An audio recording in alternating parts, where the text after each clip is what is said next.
Hello Stampin' Buds and welcome to today's video. Today I want to do a slightly different version of the acetate technique, and as you can see I've already gotten started.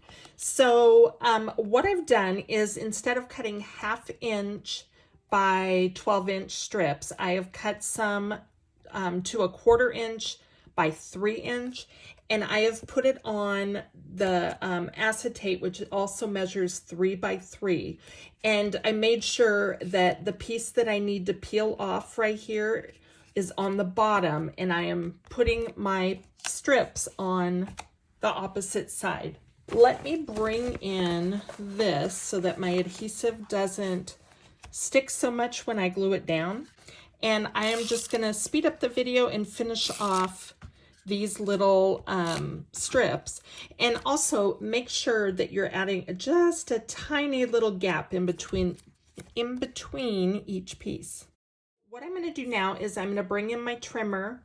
I'm going to slice it at 1/4 inch so that all of my strips are 1/4 inch by 3 inches, and then we will peel the back and stick it on our circle.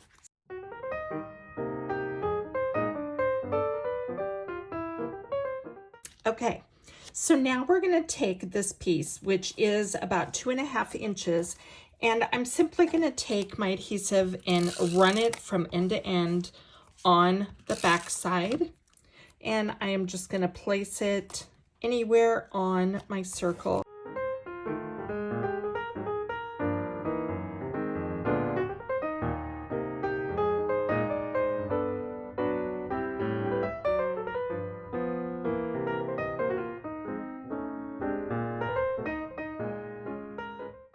Okay, now that we have this together, I'm going to make sure that it's stuck down really well, and I'm simply going to take my scissors and trim around my circle.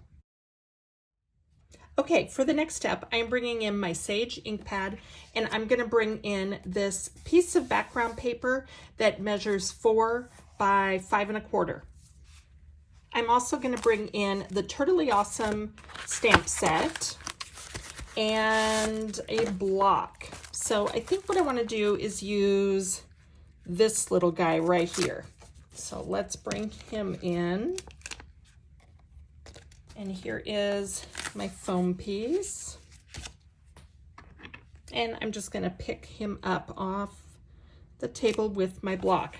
Okay, so we're just going to do some random stamping. So all I'm going to do is place him down like that, give him a little turn, and I am going to complete a triangle right here because that is something that is pleasing to the eye. So there is that. Let me move that up a little bit. And now I'm just going to kind of turn him and figure out where else I want to complete little visual triangles. Okay, next I'm going to bring in a couple more circles. So this circle measures 2 inches and it's in toffee, and then this is the back side of this paper, which is the mix-in pack, and it is about 1.5 inches. Okay, so I'm going to bring in the Jade Green Blend, and I'm just going to use the light side, and I'm just going to add a couple little dots in between anything that looks like a flower. So I'm going to go ahead and do that. So that one's done. So I'll stick that up there. Next, I'm going to bring in some sandpaper and just lightly rub it in one direction. Oops. It's okay if it folds up a little bit. Just unfold it, kind of manipulate it. Let me see if I can get it where the table's not shaking so much. I don't need a lot of distressing on it, but I just want to be able to see that the edges are white. So let me brush that off. So this piece is done. I'm going to bring in a piece that is slightly bigger than this. So you're going to want it 4 1/8 by, let's see, if this was 5 1/4, I guess it would be 5 3/8. So I'm just going to go ahead and adhere this to this piece, just like that. Okay, and for the sake of just doing it now, I'm going to bring in a standard card base. And let me move this down here. So because I didn't put down my all-purpose mat, you can hear things sticking to my paper. So I should have used the all-purpose mat through the whole thing. I don't know why I didn't, but it happens. So I'm just going to center this on my card as well. Okay, so for now, I think what I'm going to do is I'm going to bring in this piece, and I'm just going to put adhesive on the back. And we are going to place it kind of towards the middle. And it's okay if it comes off the edge of the paper. So just put it however you want to put it. And then next, I'm going to bring in this little piece. And I'm going to actually pop up the bottom here just slightly. Oops. Just to kind of tuck him under there. And then I'm going to bring in our toffee piece. And I'm going to do the same here. Just kind of meet it somewhere and let it hang off the edge. Because then we can go through with the scissors and trim off any edges. Okay, let me put that over there. And this one will be a little harder to trim through because it's made of that acetate and has a couple different layers. Okay, so that is what this part looks like. So next, I'm going to bring in a 1 inch by, I think it is 4. No, just over 4. So 4 1/8. And I'm going to go ahead and put some adhesive down. And I'm going to put it across here just so it touches the harbor color on each side. And actually, I'm going to go ahead... I'm going to scooch these in. So maybe that doesn't look so good with them hanging off the edges. And I do this all the time, you guys. I'm always picking up my pieces and moving them over and that kind of stuff. So you are actually seeing me in action. So what I'm literally doing is matching up the ends with that end. Okay. And so then when I put it across there, it doesn't look funny. So I'm putting it from the edge of the harbor to the edge of the other side of the harbor. Let's do the, how about you turn my world upside down?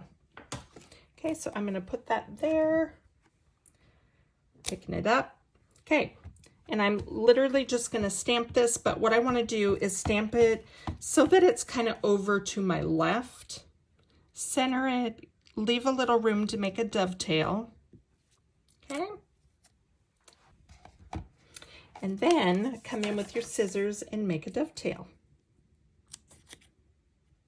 I'm trying to just make kind of a shallow one. Okay, I'll put a little adhesive on this.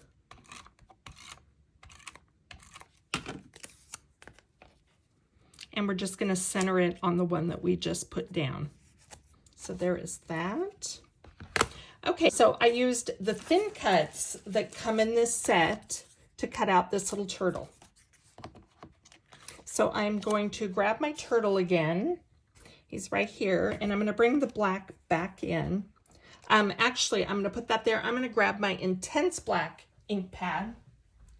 And yes, it's okay if you want to use intense black instead of the black over here as well. So this is just so my markers don't bleed when I go to color this little guy.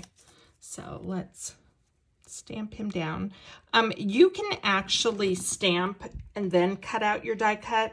I just prefer to cut it and then do it this way. So now that we are done with that, we are going to do some coloring. And I am going to use a combination of the Jade Green blender and the Earth Brown blend. So here we go.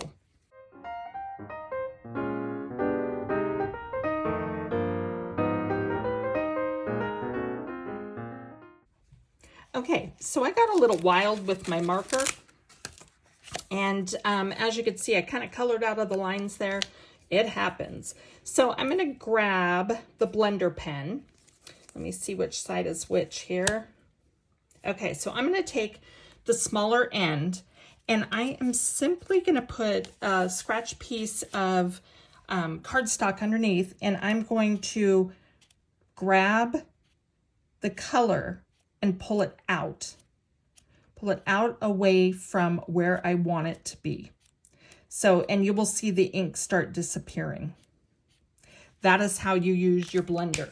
So let me pick that up. It needs some time to dry. Hopefully you can see that, but it's definitely not an eyesore like it just was a moment ago.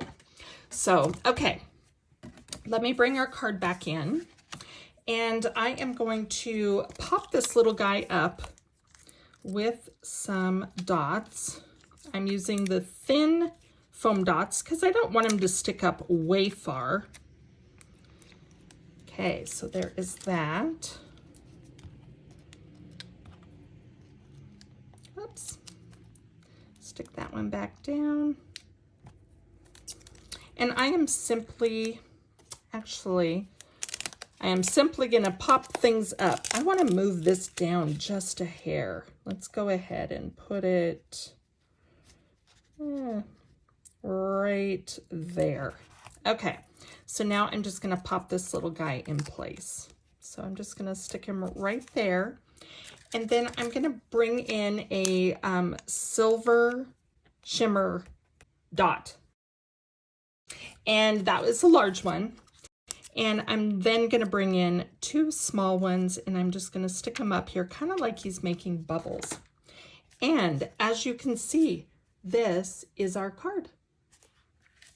If you have any questions, let me know. Here is my original. So as you can see, this could stand to be dropped down just a little bit more to really separate out the circles.